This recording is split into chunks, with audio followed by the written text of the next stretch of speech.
All right, so check this out. I haven't made a video about all of the recent coaching changes because I wanted to wait until everybody had been hired so I can make one big video about everything instead of making 10 videos about each different coach because we only retained 2.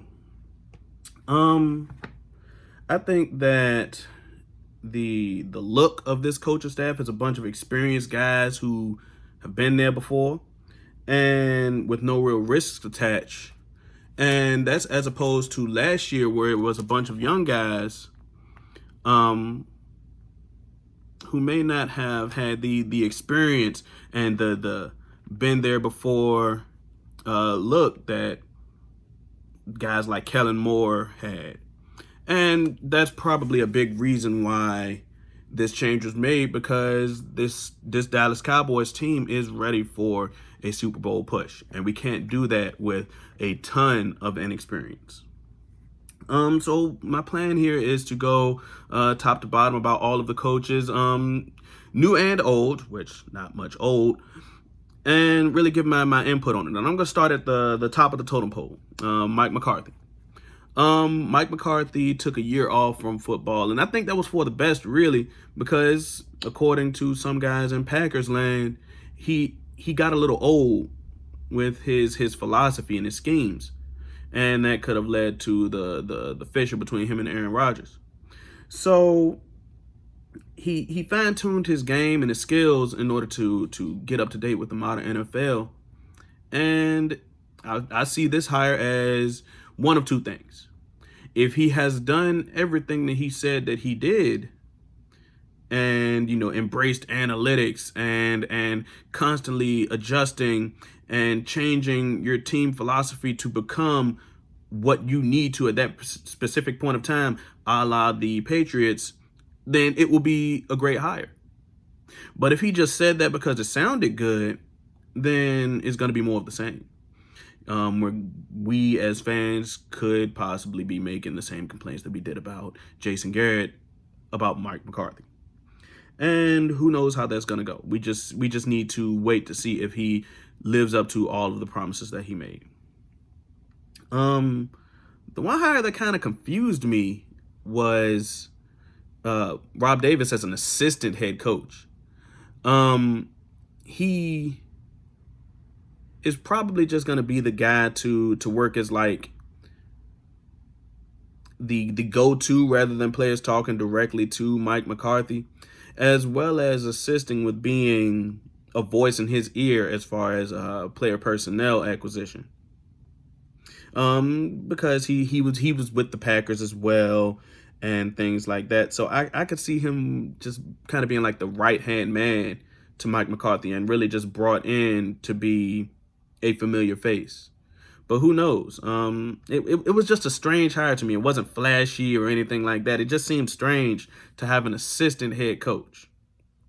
Of course, next there's Kellen Moore as the offensive coordinator. We got to see a good taste of Kellen Moore's offense this past season. There have been moments where it looked phenomenal, and as a result, Dak Prescott had his best year through the air. And I think that Dak really liked Kellen as a coach and as a person, so I think that he really campaigned for Kellen Moore to stay on the team, and that's why he's here in his current capacity. I think there were growing pains since teams eventually got used to Kellen Moore's habits, and some of that was probably Jason Garrett. Who knows? Because Jason did kind of in post-game conferences say that those were Kellen's decisions without really offering any input as to what he provided. So some of that could have been Jason Garrett in his attempts to take control of things while he was playing for his job. But we will see that. We will see if Kellen Moore, without Jason Garrett there, can turn the page and continue to grow. Defensive coordinator with Mike Nolan, I think, was one of the best. I'll say second best hire, because I think that it was past due for Rod Marinelli, Papa Rod, to get up out of there. It got kind of old with knowing what to expect from guys that Rod Marinelli would like to draft. For example, we knew that he wasn't gonna take a one technique. We knew that he just wanted to get guys with leaner bodies and more speed and things like that. And I think that teams that game planned against the Cowboys knew exactly what they were going to face and what type of guys Dallas would bring in and prepare for that accordingly. Yes, Rod Marinelli, gave up those defensive coordinator duties to Chris Richard, but he still had a big voice in the locker room. He still walked with a big stick. So I think that bringing Mike Nolan in could be a great change, but it's hard to really speak on the impact that he's going to have because we don't know if we're going to run a 3-4 or 4-3 or hybrid defense predominantly yet. And as a result, it's hard to say what type of guys that Mike Nolan is going to want as a result of that.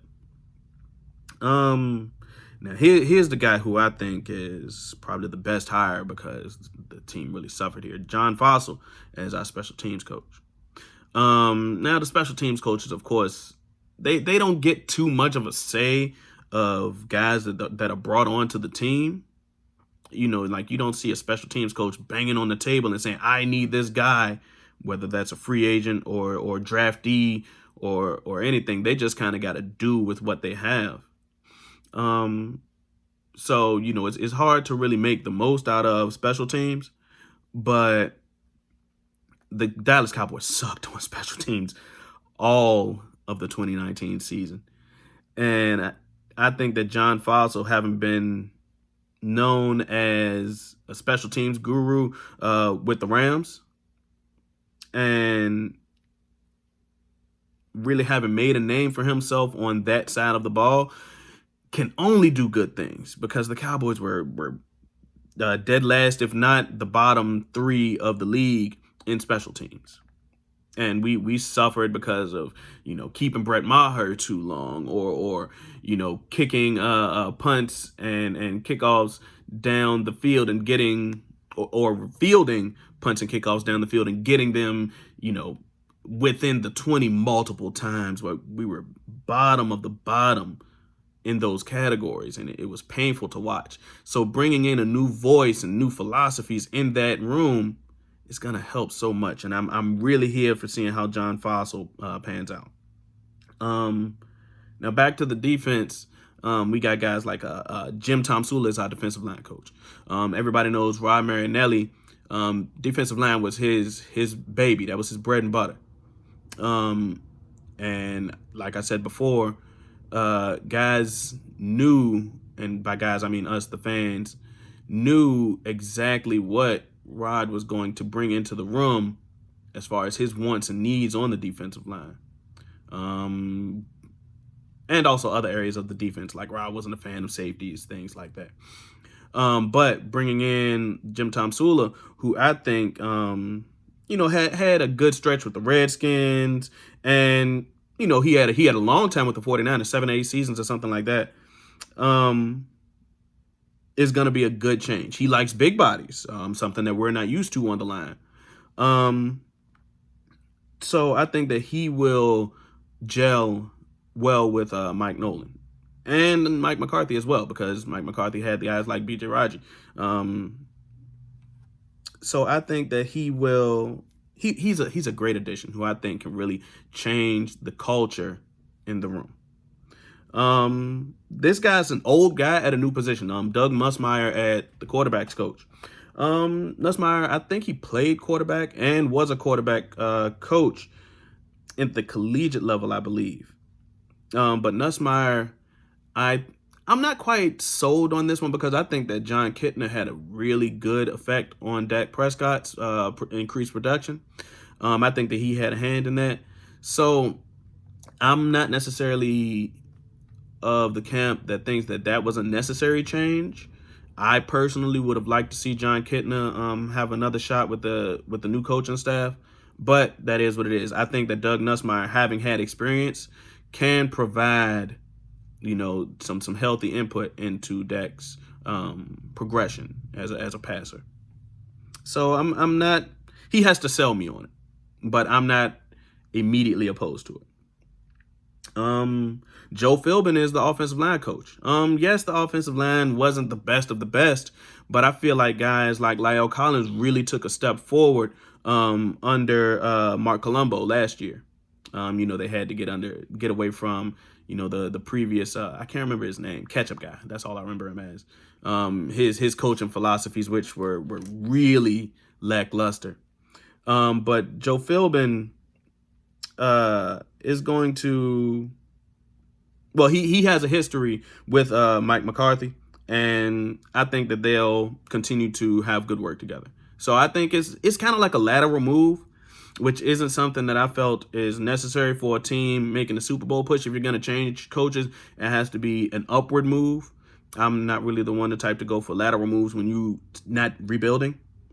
But I feel like he can have a big impact on the offensive line and help guys like Connor McGovern, who's coming into his second year, continue to progress. Now, this is the coaching move that I think is really good. Lunda Wells as our tight end coach. I feel like the Cowboys for many a year have had issues with scouting tight ends and also developing tight ends. This could be due in part to Jason Witten's appearance on the team. He's always had a spot, always had a guaranteed role, and may or may not have been the best mentor for young tight ends on the team. Who knows? That's just my thought. But what can be known is that the coaches didn't do the players any favors. Doug Nussmeier was there before. Who knows if he really had any good effect? And he was there for 2 years. He was there 2018, 2019. Did he really have an effect on the development of guys like Rico Gathers, Dalton Schultz, and any other Cody McElroy, other no-name guys like that? Did he really help them develop? I don't think so. So I think that having a new voice in the tight end room is going to be so important, because now, from what we're seeing, we're going to have a totally new tight end group. No Jason Witten once again. Can these guys, Blake Jarwin as your number one, and random tight end ABC and XYZ as your numbers 2 through 3? So I really hope that Lunda can help develop these guys, because the tight end is the new hotness in the league. Every team that was in the playoffs had a successful tight end. And the two teams that are in the Super Bowl, San Francisco and Kansas City, have the best of the best tight ends. They are your real safety net, and the Cowboys need to be able to keep up in order to find success. The secondary coach, guy taking over Chris Richard's position, Maurice Linguist. He was with the Giants. I think that he may have had a hand in guys' success there. Like they went and got let's see, Jack Rabbit, of course, younger guy, of course not there anymore. But I think that he can do good for a Dallas secondary that's now in transition. Because right now, Jordan Lewis and Cheeto are our two starting corners right now. We need to, either re-sign Byron Jones or Anthony Brown, or look for a good starting 1 and 2 cornerback, because I'm really not sold on those two guys being, the first line of defense. Jordan Lewis, yes, he's a baller, but do I want him guarding the team's number 1 receiver constantly? I'm not sold on that. So I really hope that they can bring in some new guys, and hopefully Linguist can reverse the poor coaching that Chris Richard had. Chris Richard coached his DBs to play the receiver and not the ball. That led to a lot of pass interference penalties, and also a lack of turnovers. That's something that this coaching staff has preached now, that they are focusing on taking the ball away. That's whether that's through strips or turnovers. I'm here for it all. So I'm hoping that Linguist finds some success there. And I'm sad about this one. Skip Pete at the running backs coach. I really liked Gary Brown. I loved Gary Brown. I feel like he was responsible for the success of Darren McFadden, of course, Ezekiel Elliott, and DeMarco Murray's blowout year. Gary Brown was there for all three of those.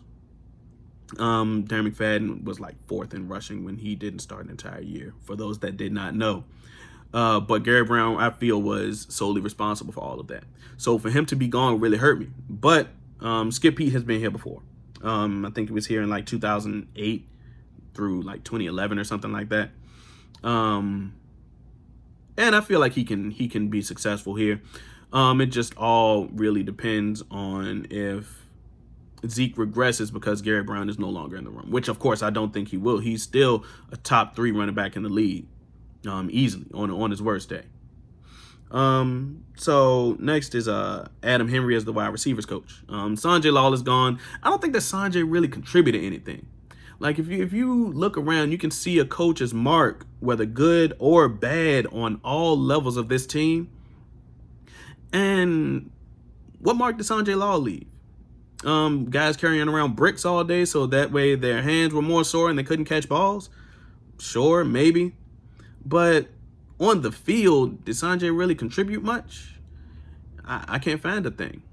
So I'm hoping that Henry, Mr. Henry, can have something on, some mark to leave on this team in order to really, really stand out, because I don't think that Sanjay Lal did that. But we'll see as time goes on. I feel like the Cowboys have a solid top 3 receivers with Amari Cooper. Well, to be determined with that one, but I think they'll re-sign him. And then Michael Gallup and Randall Cobb. I think that they're good from 1 through 3. And hopefully the new receivers coach can, elevate them all, at least a little bit, because that'll be great. It's like icing on the cake, because they're all already good to very good to elite receivers. The linebackers coach. Back when Matt Eberflus left the team, it was a huge gap at linebackers. He was one of the guys that I really did not want to leave. But now we have Scott McCurley and George Edwards as the linebackers coaches. Do I think that our young linebackers, Jalen Smith, Leighton Vander Esch, I'm not sure if Joe Thomas will be back. And then of course there's the Sean Lee situation, whether he will be back or not. I'm not sure if those guys will be better, but I think that the main thing will be if those 2 guys can bring in good linebackers, whether that's rookies or free agents, doing the same thing that they did with Joe Thomas. I think that's where I want to see their impact on the team, is player acquisition with linebackers, whether they can bang on the table hard enough to say, I need this guy. And that goes with every coach. So, that's kind of like a bland answer, but that's where these guys are going to have to see their success, because we already know that Jalen Smith and Leighton Vander Esch are ballers. They've done good in their first and second years together. Can Leighton bounce back from a neck injury? That remains to be seen. And will he regress as a result of that? But we know that they can play. So, I trust them to do what they do. And I need to see if other linebackers can be brought in that will succeed as rotational guys and on special teams. That's where I need to see success from the new linebackers coach. And then there's a whole gang of other assistant coaches that I won't get into. I think that the best area of improvement will be John Fossilt as a special teams coach, like I've gotten into before, because special teams can only go up. It can't possibly get any worse. But yeah, that's all I got for right now. I really think that this team of coaches is a whole gang of experienced guys that will come in and show a relatively young team how to do business. But how they handle things remains to be seen. That's all I got right now. Peace.